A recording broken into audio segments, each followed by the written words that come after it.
T20 world cup 2024 के लिए team India की तस्वीर साफ। बीसीसीआई ने बताया किन खिलाड़ियों को मिलेगा मौका तो कौन से खिलाड़ी होंगे बाहर। एक तरफा जहां आईपीएल 2024 चल रहा है और वो जैसे जैसे आगे बढ़ रहा है, T20 वर्ल्ड कप का समय भी आ रहा है, क्योंकि आईपीएल के तुरंत बाद में T20 वर्ल्ड कप शुरू होने वाला है और आईपीएल के प्रदर्शन के आधार पर कुछ खिलाड़ियों का चयन हो रहा है। पहले से ही तस्वीर साफ थी कि किन खिलाड़ियों को मौका मिलने वाला है। इसमें बहुत से नए खिलाड़ी हैं तो बहुत से चेहरों पर सवालिया निशान रहने वाला है। दरअसल 2 जून से T20 वर्ल्ड कप की शुरुआत होगी, जिसके लिए कोई ज्यादा समय बचा नहीं है। बीसीसीआई को काफी पहले अपनी टीम का ऐलान करना है और आईपीएल के परफॉर्मेंस के आधार पर रोहित शर्मा एंड बीसीसीआई ने इसकी तस्वीर साफ कर दी है कि अब आखिर किन खिलाड़ियों को मौका दिया जा सकता है। और अब आपको बताते हैं कि T20 वर्ल्ड कप 2024 के लिए टीम इंडिया की 15 से 17 सदस्यीय स्क्वाड क्या रहेगी, अब किन खिलाड़ियों को मौका मिल रहा है। चलिए आइए जानते हैं इसे खास रिपोर्ट में।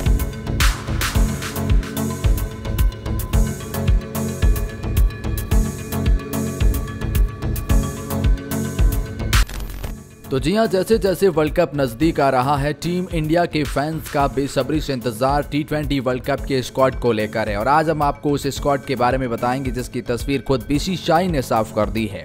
दरअसल 2 जून से T20 वर्ल्ड कप शुरू होगा और जिसके लिए कुछ ज्यादा समय नहीं है। आईपीएल के प्रदर्शन के आधार पर कुछ खिलाड़ियों को शामिल किया जाएगा। इंडिया को जो ग्रुप में रखा गया उसमें पाकिस्तान जैसी टीमें शामिल है। उसके बाद टोटल 20 टीमें पार्टिसिपेट कर रही है।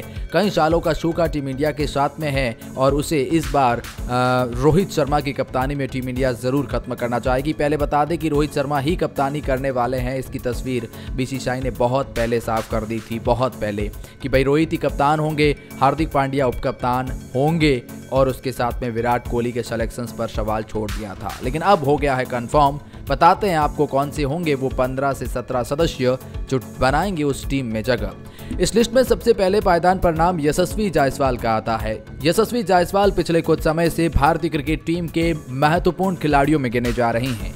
फॉर्मेट चाहे कोई भी हो, यशस्वी ने बहुत ज्यादा प्रभावित किया है। खासतौर पर टेस्ट फॉर्मेट में इनकी बल्लेबाजी काफी ज्यादा सुर्खियां बटोरी। हाल ही में खेली गई इंग्लैंड के खिलाफ वो टेस्ट पारियां, वाकई में यशस्वी जायसवाल का ओहदा कितना बड़ा है उस पारी ने दिखाया।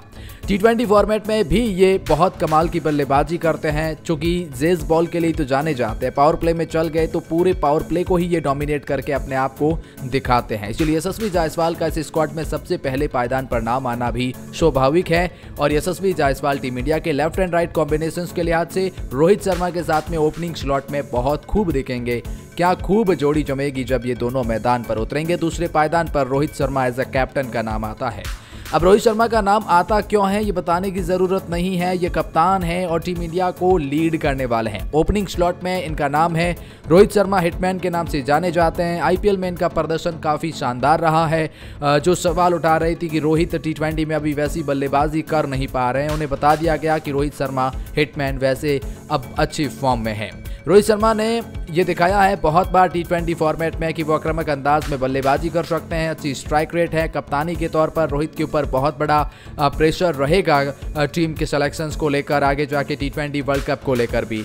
लेकिन अगर ओपनिंग स्लॉट की बात करें तो यशस्वी और रोहित शर्मा ये 2 खिलाड़ी महत्वपूर्ण हैं और इसके साथ में शुभमन गिल का नाम भी आएगा। दरअसल शुभमन गिल ने पिछले कुछ समय से भारतीय बल्लेबाजी आक्रमण में अपनी जगह बनाई है। अब वो चाहे कोई भी फॉर्मेट हो, शुभमन गिल T20 फॉर्मेट में आक्रामक अंदाज में बल्लेबाजी कर सकते हैं। T20 फॉर्मेट में टीम इंडिया की वैसे तो पहली पसंद यही रहे थे।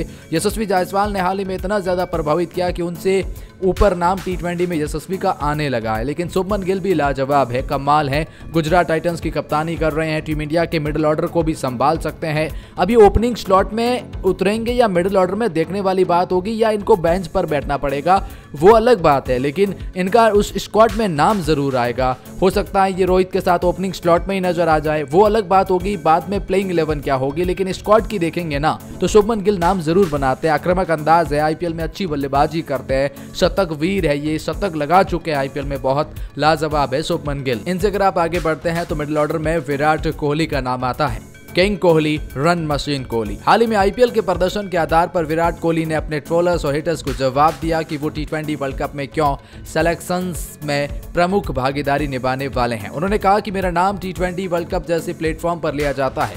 और मैं ऐसे प्लेटफॉर्म के लिए अवेलेबल हूं। यानी T20 वर्ल्ड कप में साफ तौर पर विराट ने खुद को अवेलेबल बताया है और खुद चाहते हैं वो खेलना, और ऐसे में बीसीसीआई इग्नोर नहीं कर सकती। आपको यूएसए के पिचों पर एक ऐसे बल्लेबाज की जरूरत रहने वाली है, जी हाँ, जो आपके मिडिल ऑर्डर में पार्टनरशिप बिल्ड कर सके, और विराट वो बखूबी करते हैं।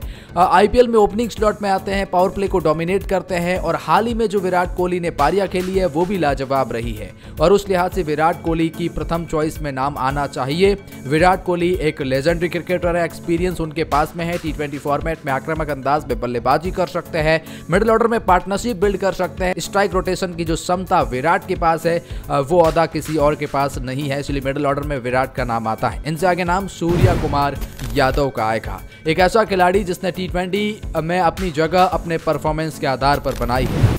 T20 वर्ल्ड कप के लिए ऐसे खिलाड़ी को आप बाहर नहीं कर सकते जो आपकी टीम की रीढ़ की हड्डी हो, 3D प्लेयर हो, और जब ये चलते हैं तो अकेले दम पर पूरा मैच पलटने की क्षमता रखते हैं। सूर्य कुमार यादव मैदान के हर कोने में रन बनाने की क्षमता रखते हैं। सूर्या 3D प्लेयर कहे जाते हैं टीम इंडिया के लिए। मिडिल ऑर्डर में ज़रूर इनके ऊपर बड़ा प्रेशर रहेगा, किस तरह से वो रनों को टैकल करते हैं, किस तरह से पारी को बिल्ड करते हैं, आक्रामक अंदाज में पारी को आगे बढ़ाना इनकी खासियत होती है। सूर्य कुमार यादव आईपीएल में अच्छा कर रहे हैं, और उस लिहाज से भी टीम इंडिया की ये पहली पसंद T20 वर्ल्ड कप 2024 के स्क्वाड में रहने वाले हैं। अब इस लिस्ट में विकेट कीपर बल्लेबाज के तौर पर 2 नाम सबसे आगे आते हैं। पहला नाम आता है संजू सैमसन का। अब देखिए, संजू सैमसन ने आईपीएल में अच्छी बल्लेबाजी करी है, और जिसकी वजह से संजू सैमसन की चर्चा अब T20 वर्ल्ड कप के स्क्वाड में होने वाली है।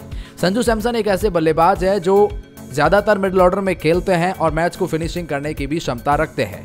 तो ऐसे में अगर टीम मैनेजमेंट विकेट कीपर बल्लेबाज के तौर पर संजू सैमसन के साथ में जाना चाहती है तो एक अच्छा विकल्प है। वरना एक और विकल्प है ईशान किशन, उन्होंने भी काफी समय से प्रभावित किया है, लेकिन पिछले कुछ समय से ये कंट्रोवर्सी का हिस्सा रहे हैं, टीम इंडिया के अंदर बाहर होते रहे हैं, और जिसकी वजह से आईपीएल में भी ये ओपनिंग स्लॉट में खेलते हैं और वहाँ इन्हें दिक्कतों का सामना करना पड़ता है। तो फिर यहाँ फिनिशर की जरूरत है, ओपनिंग में कोई जगह ही नहीं है, तो फिर ईशान किशन और संजू में से संजू बाजी मार जाते हैं। लेकिन अगर देखा जाए तो ऋषभ पंत भी अवेलेबल होंगे।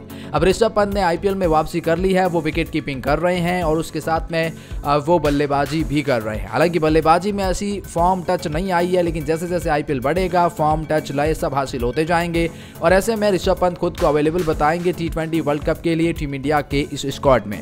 तो अगर ऐसा होता है तो फिर संजू और ऋषभ पंत में से एक बड़ा चॉइस रहेगा कौन कैसा खेलता है, और उस हिसाब से वो विकेट कीपर बल्लेबाज के तौर पर बाजी मारेगा, या इन दोनों को मौका मिल सकता है, क्योंकि विकेट कीपर में आपको एक बैकअप भी चाहिए होता है। मिडिल ऑर्डर में एक बहुत बड़ा नाम रहेगा रिंकू सिंह। भला इस खिलाड़ी को कैसे आप T20 वर्ल्ड कप के स्क्वाड से बाहर रख सकते हैं।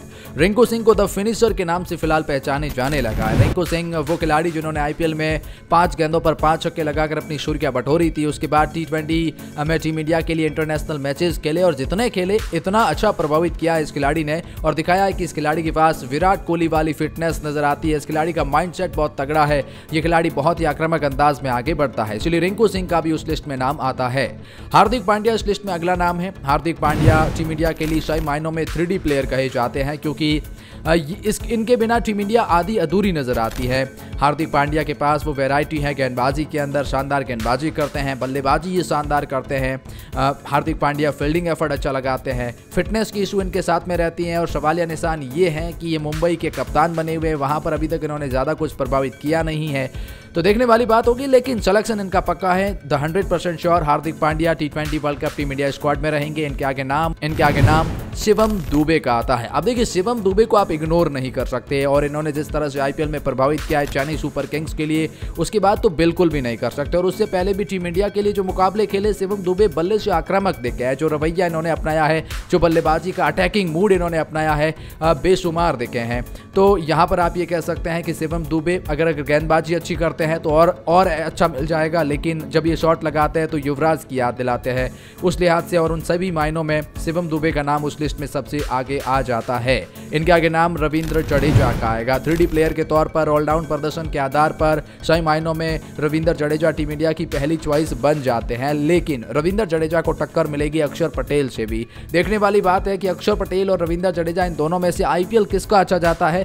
वैसे एक्सपीरियंस के आधार पर जडेजा बाजी मार सकते हैं, गेंदबाजी विकल्प अच्छा अच्छा है, लेकिन अक्षर पटेल भी किसी से कम नहीं है, फैंस को फिनिश वो भी कर सकते हैं।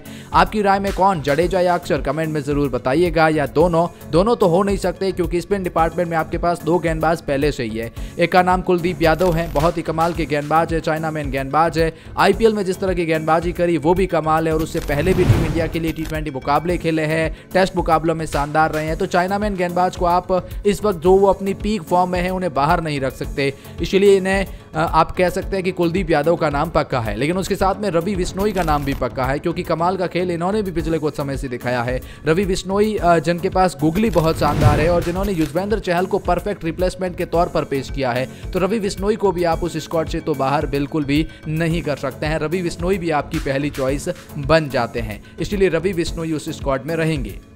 अब आखिरकार नाम आता है तेज गेंदबाजी आक्रमण का, जिसमें सबसे पहला नाम आता है अर्शदीप सिंह का। अब अर्शदीप सिंह टीम इंडिया की गेंदबाजी आक्रमण के प्रमुख लीडर बन जाते हैं। अर्शदीप सिंह इसीलिए भी बन जाते हैं क्योंकि अर्शदीप सिंह के अलावा टीम इंडिया के पास फिलहाल कोई विकल्प नहीं है, और पिछले कुछ समय से अर्शदीप सिंह को ही लगातार मौका दिया। अर्शदीप सिंह 2 साल पहले जिस पीक फॉर्म में थे, जो लेफ्ट आर्म से ये गेंदबाजी करते थे, वो वापस दिखाना होगा। टीम इंडिया के लिए आप पहली चॉइस है। पहली चॉइस इसीलिए भी है ना क्योंकि बाकी कोई गेंदबाज अच्छी फॉर्म में है नहीं। टीम इंडिया के लिए दिक्कत तब बढ़ जाएगी जब जसप्रीत बुमराह, क्योंकि ये एक ऐसा खिलाड़ी है जो टीम इंडिया के लिए 100% स्क्वाड में अपना नाम देते हैं, और प्रमुख लीडर यही है। जसप्रीत बुमराह मतलब डेथ ओवर स्पेशलिस्ट कह सकते हैं, बड़े कंजूस गेंदबाज कह सकते हैं, हार और जीत का अंतर पैदा करने वाले कह सकते हैं, लेकिन एक खिलाड़ी पर बहुत कुछ डिपेंड करेगा नहीं, इसीलिए अर्शदीप सिंह को भी फॉर्म में आना होगा। लेकिन इसके साथ में एक और नाम मोहम्मद सिराज का आता है। देखिए, मोहम्मद सिराज भले ही पिछले कुछ समय से वैसे फॉर्म और लय में नजर नहीं आए हो, लेकिन टीम इंडिया की तेज गेंदबाजी आक्रमण की वो अगुवाई करने वाले हैं। T20 वर्ल्ड कप में स्क्वाड में उनका नाम रहेगा। हालांकि वो अच्छी फॉर्म में मैं फिर कह रहा हूं नहीं है, तो देखने वाली बात है तेज गेंदबाजी में और कौन खिलाड़ी अच्छा करता है। हो सकता है मुकेश कुमार का नाम आ जाए, लेकिन वो भी फॉर्म में नहीं है। तो तेज गेंदबाजी आक्रमण टीम इंडिया की अभी भी सवालिया निशान में है। केवल बुमराह को छोड़ दे तो कोई गेंदबाज अपनी जगह पक्की कर नहीं पा रहा है। लेकिन इन सब के बीच में आपकी क्या राय है? बीसीसीआई की तरफ से लगभग इन्हीं खिलाड़ियों पर चर्चा की जा रही है, और इनमें से 1-2 विकल्प की तलाश की जाएगी। बाकी लगभग यही स्क्वाड रहने वाली है।